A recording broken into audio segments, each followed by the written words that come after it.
Mr. President, at the outset, let me thank you for convening this annual open debate today on the important theme of protection of civilians in armed conflict. The world is witnessing a surge in armed conflict, and the civilians continue to be victims of such conflicts.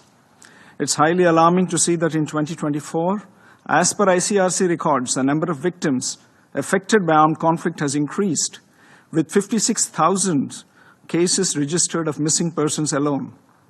It's a paramount responsibility of the national governments to create a conducive environment where civilians are safe and secure.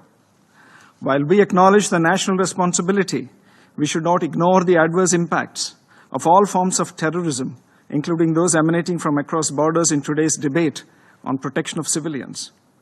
It is needless to mention that the terror entities have gained significantly enhanced capabilities by having access to new and emerging technologies, which present us with new threats, particularly to the civilian populations. In this regard, the efforts of the Council and of the international community should be directed at assisting national authorities in developing capabilities and capacities to protect civilians.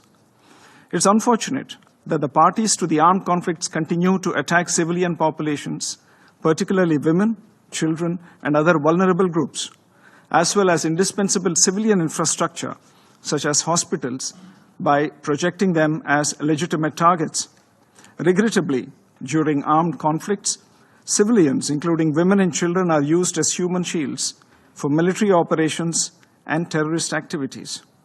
Therefore, it is paramount that the international community resolves to take concrete actions towards the implementation of relevant Security Council resolutions that have been previously adopted. Mr. President, any attack on civilians and humanitarian workers is a grave violation of international law, in particular international humanitarian law. The existing legal framework concerning the protection of civilians cannot be overlooked. Respect for principles of the UN Charter, including sovereignty and territorial integrity of member states, should remain the basis for all actions taken by the Council for the protection of civilians.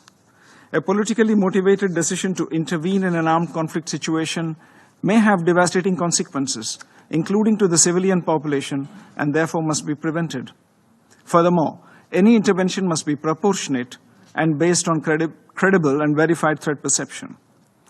The Council and the international community must take necessary measures to ensure effective and timely protection of civilians, including their life, dignity, and rights.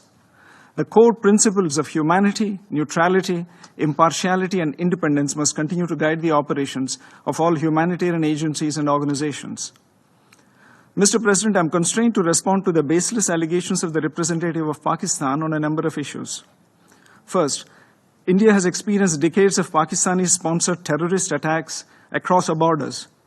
This has ranged from the horrific 26/11 attack on the city of Mumbai to the barbaric mass murder of innocent tourists in Pahalgam in April 2025. The victims of Pakistani terrorism have been predominantly civilians, since its objective has been to attack our prosperity, our progress, and our morale. For such a nation to even participate in a discussion on protection of civilians is an affront to the international community.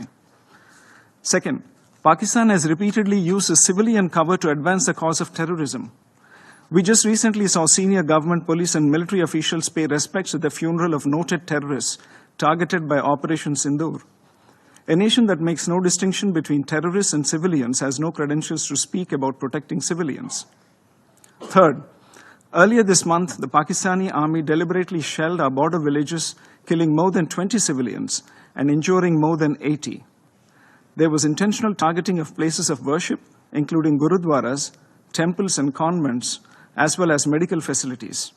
To preach at this body after such behavior is grossly hypocritical. Let us be clear. Protection of civilians should not serve as an argument for protection of UN-designated terrorists. The international community must come together on zero tolerance for terrorism and calling out those who sponsor and defend it. In conclusion, Mr. President, my delegation reaffirms its commitment to working in close cooperation with the international community to alleviate the suffering of civilians affected by armed conflict. I thank you, Mr. President.